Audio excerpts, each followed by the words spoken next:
These podcasters are genuinely insane. Guys don't like hanging out with girls. We like to sleep with girls. Hello friends, have you ever looked at someone on a screen and thought, who gave that man a microphone? You're thinking it now, aren't you? Well, today we're going to be having a look at a whole genre of people who fall under the category not everyone needs a podcast. I like to categorise this genre into 3 different types of brothers. It's kind of like the Deathly Hallows, but for the purpose of this video, we'll call them the Highly Shallows. So let's get into it. The first bro in the Highly Shallows is known as the Finance Bro, and let me tell you, these guys are legendary. They see everything in life as an opportunity. If I ever go homeless, this is the steps I'd do. First thing I'd do is I'd get a cardboard, I'd sit outside Canary Wharf station, and I'd write, I don't want money, I want books. What? I also like to eat books when I go homeless. He's just like me. This guy would definitely choose a dinner with Jay-Z over £10 million, wouldn't he? Even the phrase go homeless is like hilarious to me, as if it's like a gap year in Bali. Yeah, if I ever decided to do that. No pun intended, but nobody books that in their schedule. Maxwell, do you fancy going for some cheese and wine in Canary Wharf this afternoon? Oh, sorry mate, I'm penciled in to go homeless that weekend. I can't make it. I've just got this vision of him receiving money in a card from his grandparents at Christmas. Oh, Grandma, thanks for the card. You really shouldn't have. What's inside? Oh, don't worry about it, sunshine. Money? Why would you do this? Would it kill you to give me a book once in a while? What am I supposed to do with money? I don't know. Buy 3 books? The only homeless man alive to not accept cash. But knowledge, on the other hand, give us some of that. And all I want is I want all those people walking in and out of station, going to these highly successful, highly paying jobs. Surely they know something that I don't. Surely they can point me towards a book that I can learn something from. Surely these people in high-paying jobs know something that I don't. Yeah, mate, like how to be born with more privilege. Correct us if I'm wrong, but I don't think you can learn that in a book. And I'd literally sit there read while people are walking past, seeing that I'm learning, okay? Seeing that I'm here to learn. And I guarantee there's going to be somebody who walks past and says, you know what? I like that mindset. You're willing to learn. You're willing to grow. I guarantee that if he was reading a book in Canary Wharf, everyone would walk past him. Not a single person would look at him and go, oh my god, that is the man to run our marketing team. Also, this guy definitely walks past every single homeless person in the street. I can tell this guy's never been broke before, because even me, when I was behind on me rent, never once in my mind did I think, you know what? You know what's going to help me get out of this situation? If I buy 5 books. No, it fucking wouldn't. If anything, that would just set me more behind on me rent. But hey, at least I've got this business book I can burn when I go homeless. Like what? In addition to this, finance bros believe that every single person in the world should be a millionaire. I've seen a clip where you say that if you're 20 and don't have a Lambo, you should have a serious conversation with yourself about why you don't have one. If you're in your 20s, you should have a relatively high net worth, at least above 100 grand, because of how easy it is to make money. It's not very difficult. Oh, this guy kind of looks like me, doesn't he? That's it. I can't do it. I'm going bald again. At least above 100 grand. Bro, I have to check my bank when I buy a fucking Greggs. What do you mean? 100 grand in your 20s? Who's got 100 grand in their 20s? I don't even have that money on FIFA. I can't lie as well, on a more serious note, these kind of guys are the ones who make people my age and like people our age feel terrible about themselves. If I didn't have a Lambo in my 20s, man, I would probably kill myself. It's like, no, if you don't own a Lamborghini in your 20s, guess what? That's fine. Better yet, if you never own a Lamborghini in your life, that is still absolutely fine. Only a tiny percentage of people in the world will ever own something that expensive, so don't feel bad if you aren't one of those people, especially when you're in your bloody 20s. You're meant to be broke in your 20s, that's literally what they're for. And that's my issue with these kind of guys. They come across as if they're like motivating you to be a better version of yourself, but in reality, they just make you feel absolutely terrible. Do you have a Lambo now? I do, yeah. So I have the Urus, the SUV. Right. The only reason I bought it was because I needed the tax write-off. Imagine being so rich that buying a Lamborghini actually saves you money. This type of content is so strange because it seems like there's no age limit on it. Like the people who do this seem to be getting younger and younger. Well, this is what I find fascinating. If you get all straight A's in school, I think you're a loser. because you spent so much time of your life just trying to memorize shit. You're not intelligent enough to actually think about why you were memorizing that. Yo, Trayson, Layson, Jason, should we start a fucking podcast, bro? I'm sorry, that is a child. Who let this child on a podcast? His mum still buys his trousers. 16. I don't even think he's 16. And why is this child wearing a blue blazer? Who gave this child a blue blazer? The guy on the left looks like Austin fucking Powers. Also, why does the guy on the right get like all this leg room and can lean back, but the guy on the left is like struggling to even get in the frame? What's wrong with the guy on the left? Get him in. He's got a blue blazer on. He's dressed up for it. Why am I getting squeakier? I don't know. If you get all straight A's in school, I think you're a loser. How is this child dissing people for getting good grades? What? You got an A in everything? Looks more like a fucking L to me, dog. Like what? They're putting you in a prison because you can't. If you try to not go to school, guess what? You get a fine and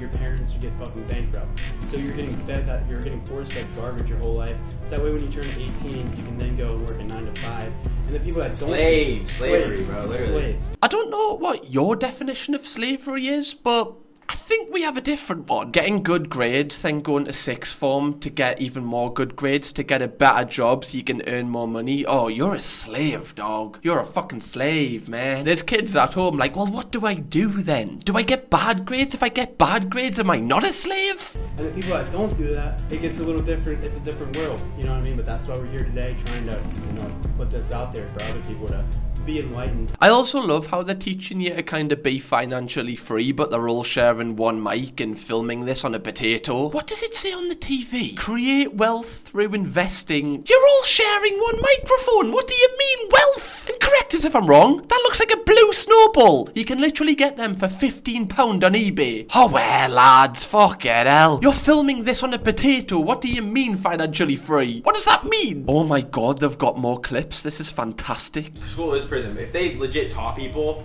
how to become millionaires by 30, we would have nobody working. It teaches you how to be a worker.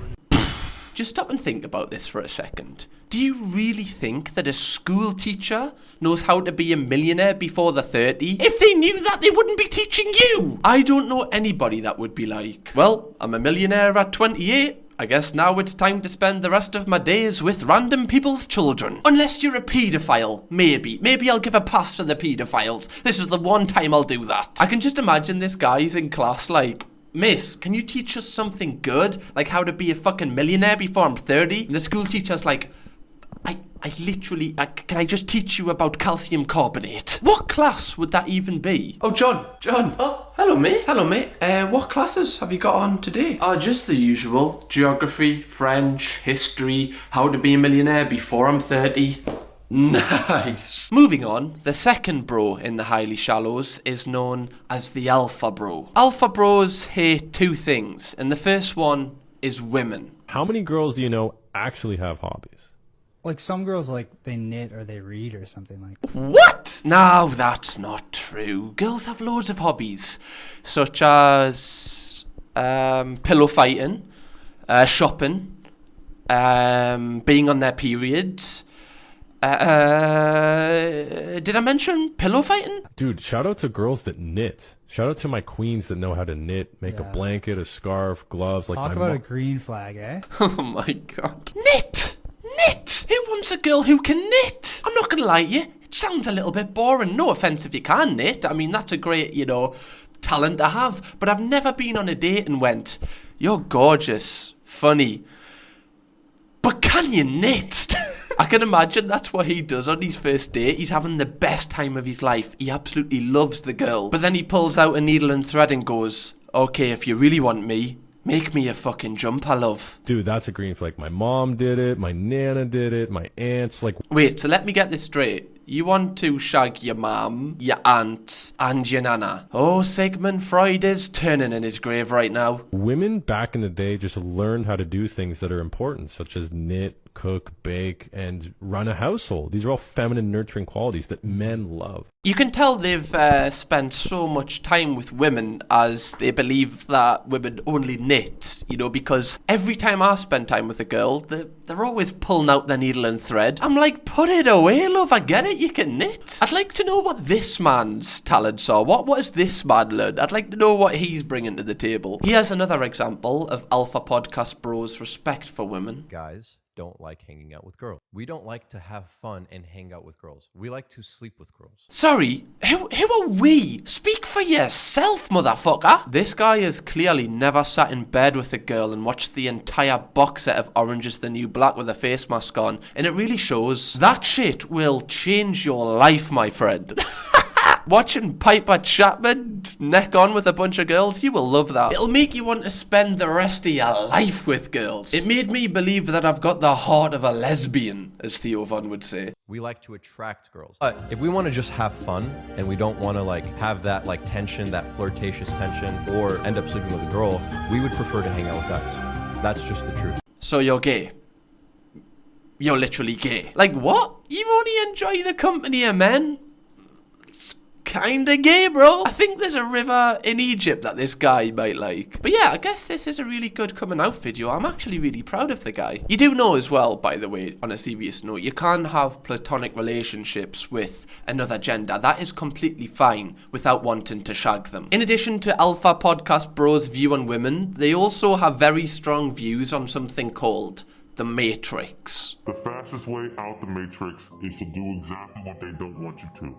Why is Daft Punk telling me how to escape the Matrix? How did he get so lucky? Also, why is he not showing his face? Will the Matrix kill him for revealing these secrets? Also, what even is this fucking Matrix everyone talks about? What did Keanu Reeves do? Skip the partying, skip the video games, skip the girls, skip college, learn one skill and go all in. I also find it funny how he's telling us to escape the Matrix, we must stop playing games. Yeah, he's got a gaming PC in the background. Take the speck out your own eye before you start taking one out of ours. Fella, I don't want to make assumptions, but I think you might be still in the Matrix. He's a fraud. He's a Matrix sucker.